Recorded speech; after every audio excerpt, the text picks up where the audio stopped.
Management philosophy that we're going to talk about for the next 3 weeks is what? POA. What's the P stand for? What's the O stand for? Organization. What's the A stand for? Action. Action. Good.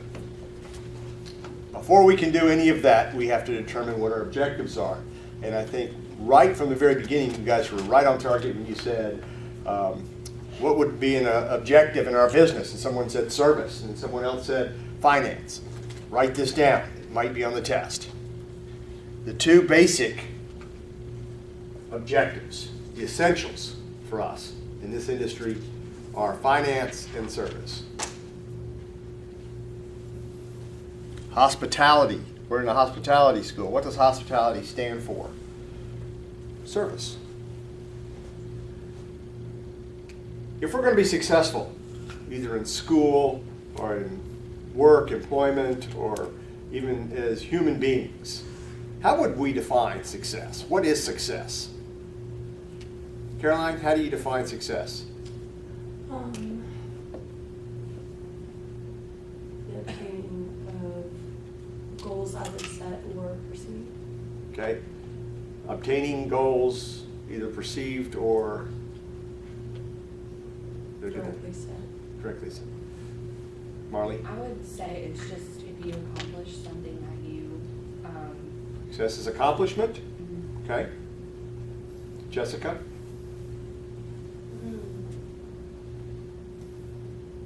Success can be just moving forward and improving yourself. Moving forward and improving yourself. I like that. That's pretty good. What do you think, Rachel? Honestly, the first thing that comes to mind is happiness and satisfaction. Happiness and satisfaction. Kevin? Well, I was going to say, but she's being like satisfied. Yeah. See, if you go last, everybody's given a definition, so you can just, I'd say what she says. Yeah. Here's how I define it. I think success is the progressive realization of a worthwhile goal. So, each one of you have been in this university for about 4 years, am I right? And when you were a freshman, were you successful? No. Really? Yeah. Okay. How about your sophomore year? Were you successful? A little more successful? A little more mature? Yeah. A little more experienced? The first year, I think, at least for me personally, in high school, I always made really good grades. I was always on top of everything. And I just think freshman year is like, it's kind of just like It's a new world. ball, really, and you don't know where you're going. And, Yeah. and I look at it now, like when I'm driving around campus and stuff, I remember when I was a freshman and I was like, I'm never going to learn where any of these turns are, where any of Buildings. any of the buildings are. So it's crazy to Yeah. see how. Well, I think what I was trying to point out is that your education, I think each one of you will say success is if you graduate. Am I right? And you started as freshman and you have progressively tried to realize the worthwhile goal of getting a college degree. Does that make you successful? No, it doesn't end there, does it? So what is the overall realization of that goal? Once you, Is to be prepared for the next step in life, maybe? It's how you apply all of the knowledge that you've obtained. Yeah. In previous classes, I always like to refer to people that win the lottery. Anybody know anybody that won the lottery? Studies show that you can give them multi-millions of dollars and they're still not satisfied. You would think that if you won $200 million in the lottery, you'd be pretty successful, right? But guess what? $200 million doesn't seem to be enough. People need more, and they want to keep going. A lot of times, that goal of being financially independent, okay, never goes away because you're always trying to get more money, trying to reach retirement and have enough money to retire. That's very hard. So success in and of itself is a process. It's not an end, but it's a continual kind of work towards something that's important and worthwhile. So success can come in several different varieties. One, yourself. Do you know and do you realize who you are, what your strengths are, and how you are growing as a person? Marley, I think you gave me a good description when you talked about your freshman year and how you are now as a senior, and how you couldn't find the buildings, and now you know where all the turns are, and how much easier life is, right? Well, you've had 4 years worth of experience. Yeah, I get what you're saying. Yeah, you even know where the good coffee is versus the bad coffee on campus, right? Yeah. Your job. What do you do? What's expected of you? You know, in Sam's case, I'm not sure he understood the responsibilities that he was taking on. I think he was a good employee, he was loyal, he was there for 5 years. But for him to be successful, he didn't have the knowledge and the understanding, the realization of what his challenges were going to be with groups of people who needed training. The company that you work for, in this particular case, you guys are students. Do you know what success is for the University of Memphis or the Kemmons Wilson School? Graduates? Graduation rates. Yeah, absolutely. That's one of the success monitors. And then if you're a manager, what is your management style? Are you able to get people as a group to do what the overall company wants done? Do you know what the overall goals are? So if we use Malco Theaters, for example, what do you think one of our success rates would be? How do we grade ourselves? Ticket sales? Ticket sales. That would be good. Let's talk in terms of what are the two objectives? We talked about two objectives. Enhancing service? Yeah. So what about service? You know, we have a pretty high success rate on our mystery shopper reports. And even if we're at 97%, we don't stop there. We keep grading our managers and ourselves on how we can increase those percentages and how we do with our secret shoppers. One of the techniques is that each month, each theater is given an average of what their secret shopper scores are. And the manager that has the highest average for that month gets a $100 gift certificate, gift card, right? So we're providing a little motivation, stimulation to help kind of get people to understand that our company values good service. We value high transaction times. We have a little contest. We call it Sir Speedy. And we send in mystery shoppers, and they wait in line. And if you can service the customer on an average of 30 seconds with at least 6 customers, we give you a $50 gift card right on the spot. Is that hard to achieve? Yes, it is. It's very hard. Yes. Very difficult. Can it be done? Yes.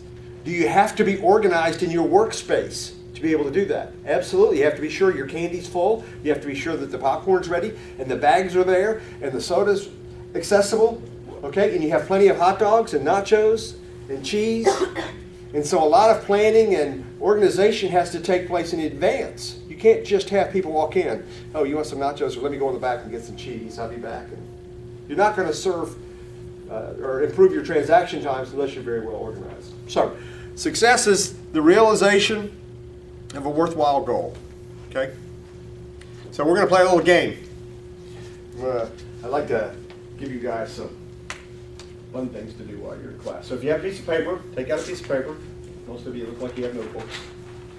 What we're going to do is we're going to go through a series of questions. And I want you to write down the first thing that comes to mind. Okay? I'm not going to give you much time, so you're going to have to write fast, because I don't want you to sit there and think and double guess and change your mind on any of these. You ready? Okay. I want you to write down a piece of furniture.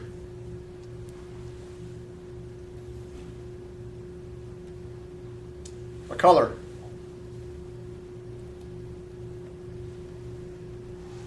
A flower.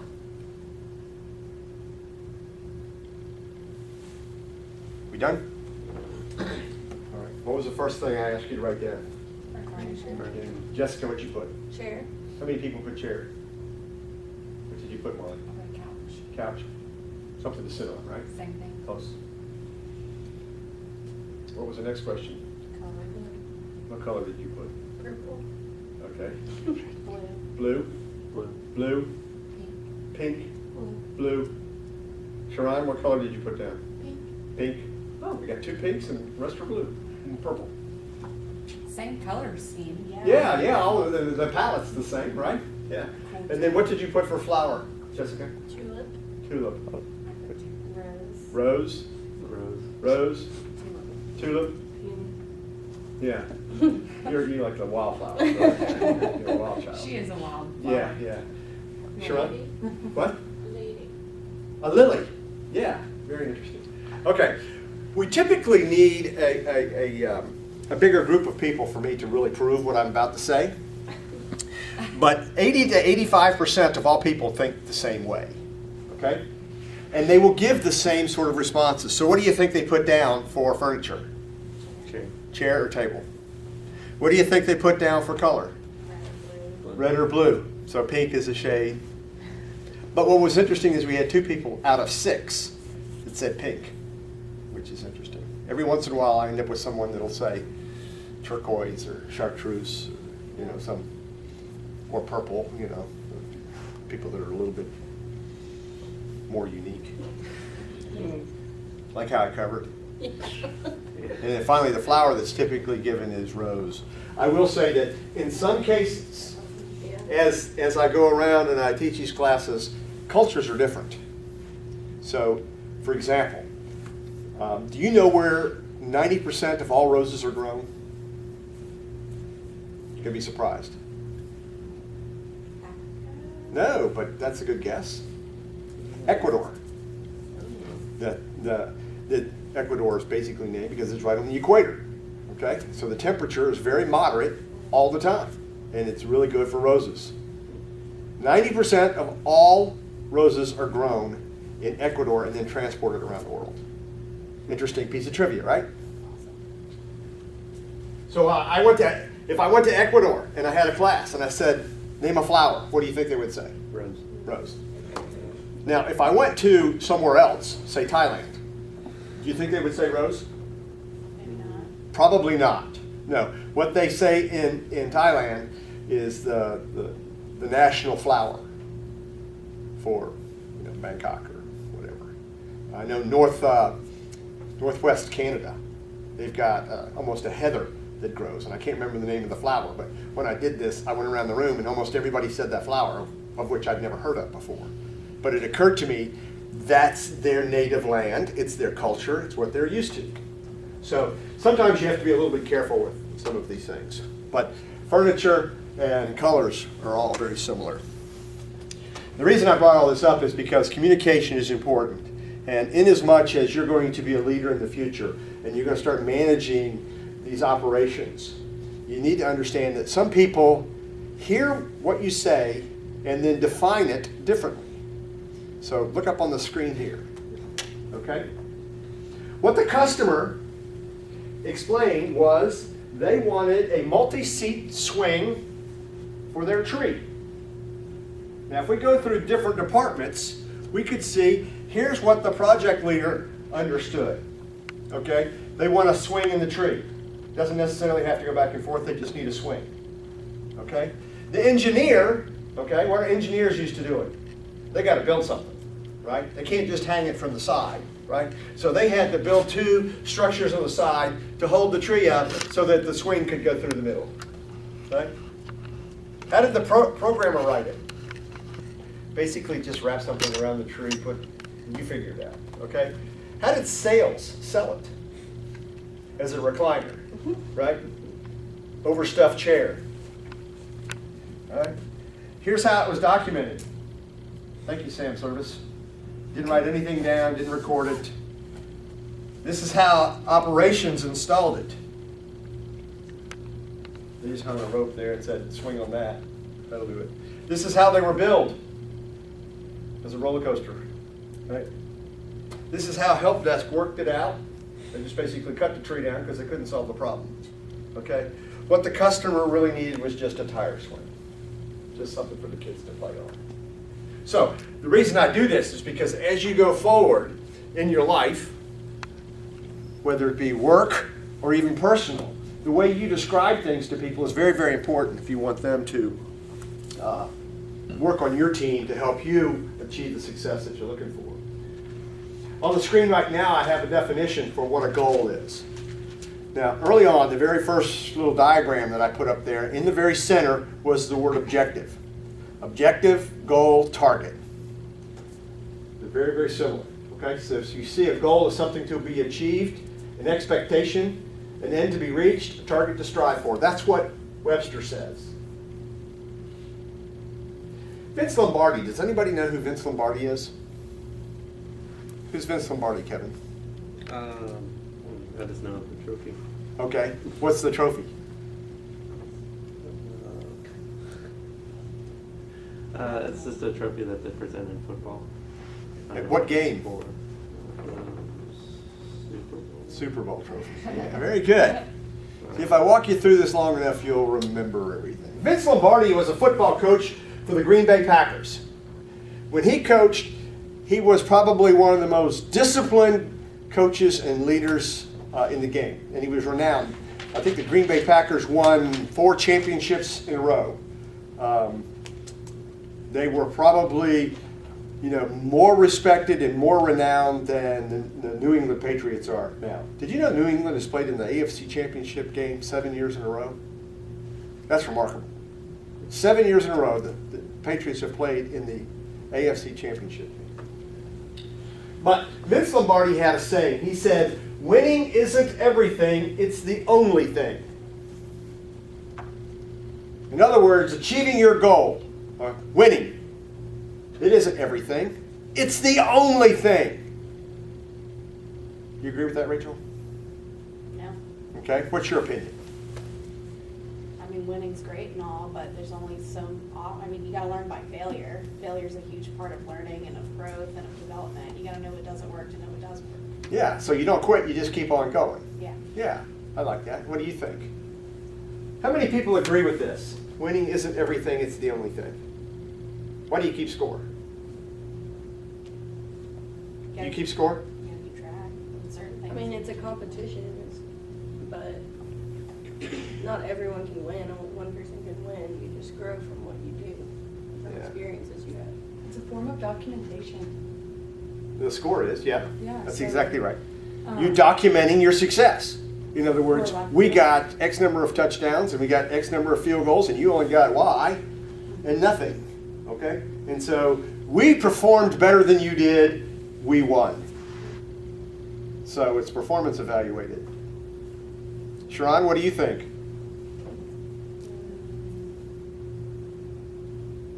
So far, we don't have many people that agree with this guy.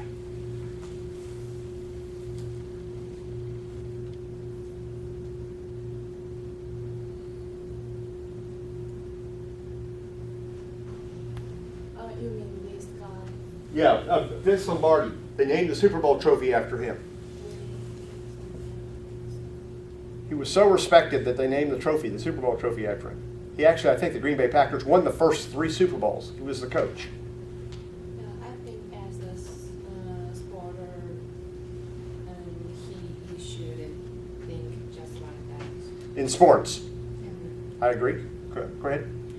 I think winning is like it's the ultimate goal. Like, why do you want to get better in these certain areas of your position or field or whatever to ultimately win? Otherwise, what's the Why point? even Just play? so I can say I'm fast, or Yeah. just so I can say I made all these tackles. No, it's a means to an end. It's about achievement. Right. Yeah. So Kevin, that's like- you want to weigh in? Yeah. I mean, they've pretty much said everything. Yeah. Again, I'm calling you last, and you can decide, I think, what they think. He's going to make a really good husband. Have you noticed? He agrees with all the ladies every time. Whatever they say, they're right. That's good. Here's how I define it, okay? I define this, everything is plural. Only thing is singular. What's the difference between plural and singular? Focus. In other words, focus on the details and the results. That's what I think he was really saying. You got to stay focused. The objective is to win. Finally, For when the great one, the great scorer comes to mark against your name, he writes not that you won or lost, but how you played the game. And what does that say? It's not about how, it's not about the outcome, it's about what it took to get there, kind of. Kind of. The first part was very well spoken. It's not about the outcome, it's about the, Performance. okay. Okay? So a lot of times you can play really, really good. Let's just say that you're the tight end on the football team and you make 6 catches and you do everything you're supposed to do. And you score 6 touchdowns. But the defense lets them go down the field and they score 7 touchdowns and you lose. See? How are they going to grade you on your performance? You probably get 100%. Excellent. You did wonderful. Did you win? See? You got to stay focused. In this particular case, he was a sports writer, lived in Nashville, and actually worked for Vanderbilt. But he was always the one that was credited with this particular saying. They don't write down whether you won or lost, but how you played the game. Do you have integrity in the workplace? You may not be the highest selling group, the highest occupancy rate in your hotel, right? But every one of your employees are polite, right? Every one of your scores on your secret shoppers are very high. You get good reviews from your customers. That's important. You may not have a hotel like in Orlando where they got 5,000 rooms. You might have a hotel that you're managing that has 120 rooms. You may not have, for example, when I was with Midland Food Services, we didn't have any professional stadiums. We had all colleges. What do you think makes more, professional or colleges? Professional? Professional, absolutely, yeah. The ticket prices are much higher, and concessions are higher, and they're selling alcohol at those facilities because the demographics are older. You know, they're already performing at a high level in their careers. And in stadiums, in our particular case, we had Auburn University was our first SEC school. But SEC schools from all around would come to Auburn to look at the concession operations and the way we managed the stadiums because we had a huge success rate and the university was very proud of what we were doing. So we weren't necessarily the biggest, okay, but we were really good at what our demographic was, where our channel of business was. All right. So as we talk about goals, you're going to have a variety of different types of goals. Okay? As a manager, you're going to have supervisors, you're going to have superiors, and they're going to have corporate goals for you. In other words, we want 10% growth, or we want secret shopper scores of higher than 97%. You're going to have group goals, different departments. So for example, we might have ticket sales in movie theaters, you might have advertising, you might have food service, concessions, you might have alcohol, and then unit goals. So we might have the Paradiso may have a contest versus, say, our Collierville location. When I was with Midland Food Services, we had a variety of different venues. We would have a little contest between those. Who can have the best labor cost? Who can have the best food cost? As a manager, you're going to have subordinates. So if you end up managing a particular hotel, for example, you're going to have department goals. You're going to have room service. You're going to have housekeeping. How fast can you get the rooms turned over, cleaned? You're going to have food and beverage. You're going to have, how long does it take for someone to check in or check out? Front desk. You're going to have individual employees that you're going to challenge, try to stimulate to do the best. And these goals are going to be interrelated because they're all with the corporate goals. And then finally, you yourself, you're going to have self-development goals. So for example, I'm going to read 1 book a month. Or I'm going to take 1 extracurricular activity. I'm going to learn to play tennis. You're going to have business goals. When you guys get to be managers, you're going to want to do some personal improvement on business goals. And then you'll have personal goals. Again, goals, it's about focus. It's about seeing the objective and then trying to figure out how to get it done. So if you're a manager, for example, what are the objectives in your particular field? If you had financial goals, what do you think your annual sales should be? What do you think the net profit should be? Service objectives. What do you want to successfully perform? So we've talked a little bit, or I've talked a little bit, about some of those service goals at Malco. Do you guys remember what they were?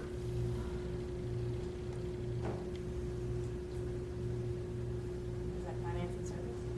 Those are the objectives, but on our service goals, we talk about transaction times, right? We want the lines to move fast. We don't want you to have to stand in the box office. Right now, we're experimenting with reserved seating. So now you're going to go online, or you can go to the box office and you can pick out the seat you're going to sit at. What do you think that does to transaction times? Yeah, why does it take longer? Because people show up late. Because it's more personalized, you have to Extra take the step. time to pick your seat. That's exactly right. See, I'm going to let you talk first from now. Good. No, typically if you go to the box office, right, I need 2 tickets to see Star Wars. Right? For whatever Boom, seat. boom, we print it out, we give you 2 tickets, you go find a seat. Now you say, I want 2 tickets to Star Wars, okay? We had to turn the monitor around and you have to pick out the seats. Well, honey, where do you want to sit? Do you want to sit on the aisle or in the up top or in the middle or? Yeah. And now she's got to tell me what to do, and then I say, well, I really don't like sitting on the aisle. Can we sit in the middle so people don't walk over us? Well, no, I don't. How much longer did that take? Forever. Yeah, Forever. and the people behind you are waiting for their turn. And the same thing happens in concessions or food service. You want to be prepared and move people as fast as possible. So service objectives, one could be transaction times. Is that practical to have people pick their own seats at a movie? I mean, I know in like really crowded places like New York and stuff, that's like a real problem, being able to like sit all together. So like being able to like have 4 seats together with your friends beforehand, that's cool. But in smaller areas, I mean, I went to a movie the other day and was literally the only person in the theater. Yeah. Well, it's interesting you mention that because some people, okay, find value in picking out their seat and knowing this is my seat. So if you're going to go to a concert, right, and you buy tickets, you're assigned a seat. You go to a sporting event, you buy tickets, you're assigned a seat. Some concerts, like amphitheaters, maybe you have what they call general admission. You buy a ticket, you kind of go in, you sit in the grass, and you watch the concert, right? Like Music Fest, for example. But then that's different than seeing a movie, because that's like, I don't know, that's right up to the action and right up, I mean, you can either pay less or more. Would the same deal apply to a movie theater? Like you would, because not everyone wants to sit up at the front. That's not the best seat Right. for a lot of people. So Right. which ones? So here's what are happens. More expensive and. There are pros and cons, okay? Everything you're going to see in a little bit, we're going to talk about driving forces versus resisting forces. What is a driving force for us to do reserve seating? To have a little bit more organization, maybe. The guest can pick out their seat in advance and know they're going to get to sit right in the middle of the auditorium or on the aisle, whatever their preference is, and they don't have to worry about when they get there, will somebody be sitting there, or do I have to sit in the front row? And I paid, $11 for my movie ticket, now I gotta sit in the front row. I guess Right. that would make a lot more sense if there was like a service aspect to it, like if there were movie theater waiters and you could like order stuff from your seat or Ushers. whatever. Yeah, And have assigned seats. yeah. There are some of that going on in the industry right now. They call it in-theater dining. Or maybe. It's a little complicated. We'll get into it later in the year. Now, when people are reserving like the best seats in the movie theater, somebody's gonna have to sit in the front row or somewhere that they wouldn't. Would that not deter them from like, oh well, those seats are gone. I don't even want to go anymore. Well, or maybe you go, instead of going at 7 o'clock, you go at 7:30, or you go instead of going to. So the idea is right now, our Collierville location and Forest Hill location, we're experimenting with it. So if you don't like reserved seating, go to Paradiso, or go to Wolf Chase, or Cordova. So you still have those options available to you, but there are some people that want to know they have a seat. And a good. Does that make sense? Yeah, or a good seat, yeah, to your It point. seems like an older generation thing. Yeah. Like I don't see like millennials or whatever caring about that. They just want to go and just pop spots. somewhere. Actually, it's the opposite. Really? Yeah. Millennials actually want to know everything in advance before they do it. That's kind of their track. Hearing about that. Do you think I that mean, for would like a plane or reservation something, yeah, but. would prevent people from arriving to the movie with ample time to wait in line concession, go to the bathroom, get situated? Well, Do they you think know they people would would just have like to- show up like 5 minutes before and then expect like, I'm missing the first half of the movie because I'm still standing in line for popcorn? Yep, that's exactly right.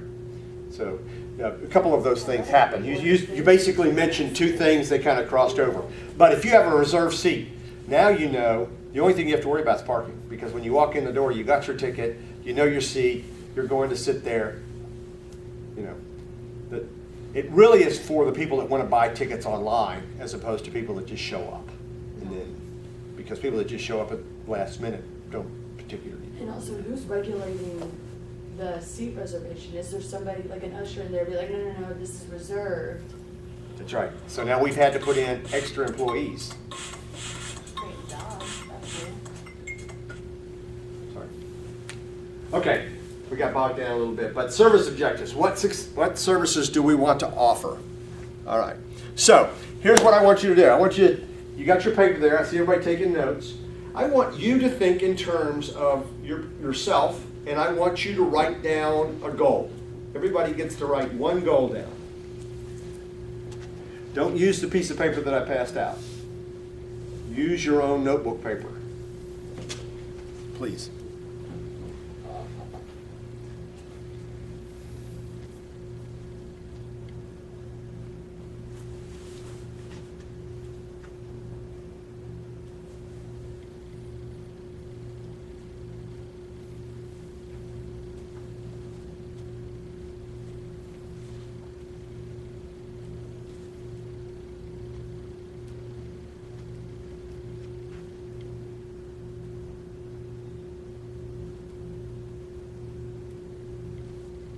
Okay, let's right over here, because I think this board projects better than that board.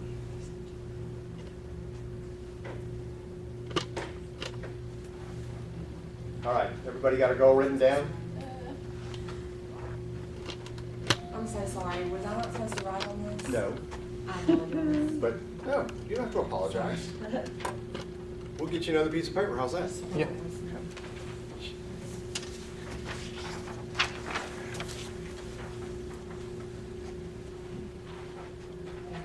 I didn't say anything about a tire swing. Okay. Okay. All right, who's written down their goals? I need a volunteer. Okay, My goal, yes. I will get a job in a hotel rather than in a hobby or a restaurant. in general. Okay. I will get a job at a hotel. Rather than in a restaurant. Rather than, oops.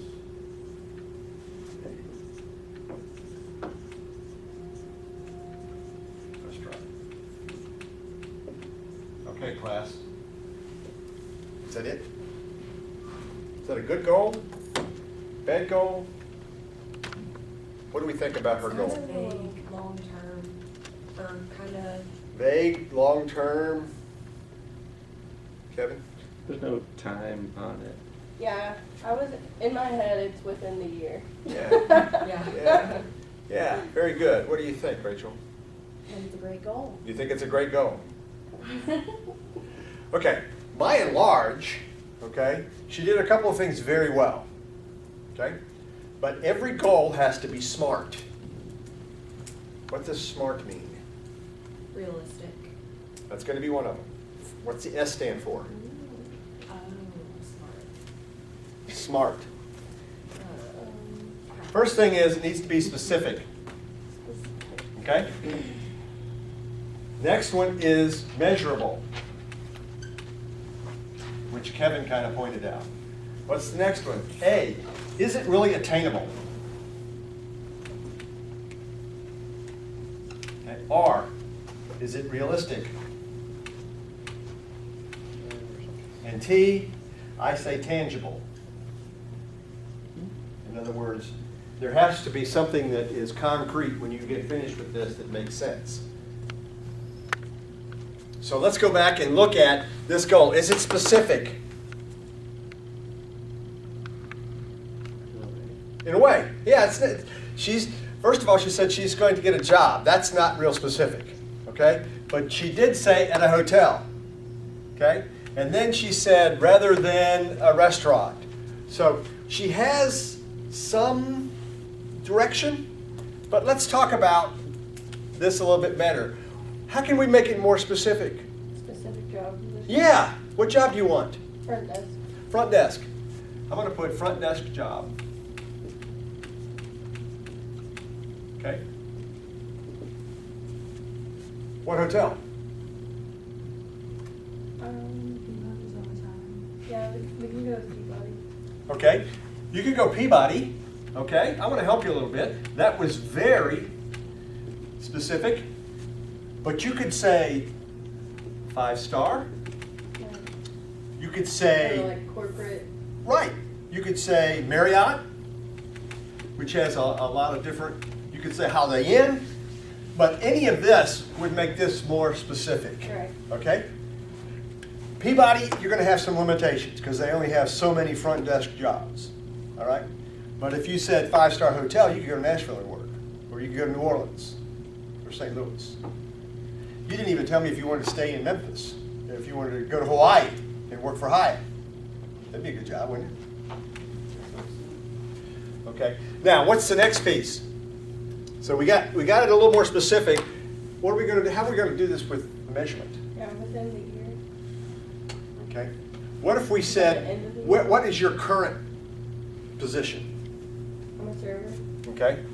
Okay, so I will get a front desk job at a nice hotel, and you're going to, okay, from my current position as a server. Okay. What's today's date? I'm going to say 1/19/18. Okay. And I'm going to get this job by, let's put a date on there. Yeah. When do you want to do it? By the end of the year? Let's go with 1/19/19. What's that? A year from. Oh, a year from now. I thought you said the same day. Hurry, girl. 1/19/19. Okay? Now we've got it measurable. Is it attainable? Yeah. Okay, how is it attainable? So what we're going to do now is we're going to write down by doing some action. What's the action? By applying for jobs. Okay, we can put applying, multiple locations. And What would be better? applying. I mean, How about researching applications? Researching positions available? Wouldn't that make sense? So I'm going to go online, I'm going to go Monster, Indeed, whatever. I'm going to look and see how many hotels have job positions available. That would be this piece right here. So now you're going to buy, and I said applying, but you're going to put the action that you're going to have to do to get there. Okay? You might want to do several different things. You might want to practice your interview skills. You might want to look at dress codes for different locations. Do I have to wear a uniform? Do I wear my own clothes? You might want to do a number of different pieces. There are all kinds of things here on the action side. So attainable really is about action. What are the action steps? Now, is it realistic that she gets a job as a front desk clerk at a nice hotel? Yes. You say yes, you say yes, you say, everybody says yes. Why? Why did you say yes? She's about to graduate with a degree, so. Okay, so she's going to have an education. Yeah. She's going to have a degree from a hospitality perspective. Both of those are very good. What else? Why is it realistic? She's determined. I don't know that she's determined. I just met her today. She needs qualifications for it. She what? meets the qualifications. How do you know that? She's never worked in a hotel before. I know people who have. You know people who have, but she's the one that's looking for the job. I know, but I mean, I know. like, as So far what, as, you're saying she has age some experience qualifications. Yeah. and- Here's what I would tell you on the realistic side, okay? She's not applying for the general manager's position. Right. It's an entry-level kind of position, am I right? That's what Yeah, I'm it's not a high-paying job, Right. right? So she's not going in looking to make $180,000 a year. She's going to start here and work her way up. I think that's what she's trying to tell us, okay? Yep. Did I read that right? So you want to get into the hospitality industry, and you don't necessarily want to work in food and beverage or housekeeping. You want to work front desk, right? Now, let's talk about, is it realistic? Does she seem to have a personality for this job? Got a beautiful smile, right? She can lead a team. We saw her kind of coach the team here on Sam Service, right? So you have to have personable skills to be on the front desk. So realistically, yes.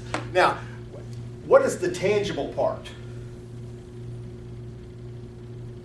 Actually doing the legwork to make it happen. Now, when she does all of this, she's going to get a name badge that she wears that says front desk or Hyatt front desk, or maybe she'll be assistant general manager for Marriott. I don't know. But those are the tangible pieces. So really what you want to do now is by applying or taking this action. Now the other thing that I want you to understand is or, and she had rather than, okay? Or I will continue working at Hog and, oops, I learned how to make an H. Got the highlight one.